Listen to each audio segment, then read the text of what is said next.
বেলি ফুলগুলো না আজকে মগো ছাদের গাছে ফুটছে, কি সুন্দর না?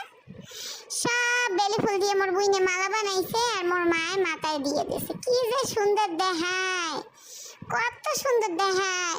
কিন্তু এই সুন্দর মালাটা মোর স্বামীর দাউনের কথা ছিল। হারামজাদা এই বেলি ফুলের মালাখান গাইতে মোর মাথায় পড়াই দিতে পারতো না। কিন্তু না, আজকাল তো হারামজাদা লুচ্চা হয়ে যাইতেছে। আমার স্বামী আজকাল লুচ্চা হয়ে গেছে। নিচতলা মিনি আর মগো বাসায় ভাত খাইতে মিনি বিলাই বিলাই চোখ করে কি সুন্দর করে চায়, আর মোর স্বামী মোরে বাদ দিয়ে মোর গার উপর দিয়ে ড্যাঙ্গাইয়া মিনির ধারে যায়। ওরে লুচ্চা, ওরে লুচ্চা, লুচ্চা আজকাল আমারে বাদ দিয়ে মিনির দিকে মিটমিট করে চায়। আমি দেখতে কত সুন্দর, মিনি আমার থেকে কালা। আমি এই যে ফুলের মালা মাথায় দিছি আমি রানীর মতন, এই দুঃখ আমি কই রাখবো? মোর স্বামী মিনির দ্বারা যায়, কি সুন্দর মালাহান মই মাথায় দিছে। এই মালাহান মোর স্বামীর দামিনা কথা ছিল আজকে, মোর স্বামী দিলে না।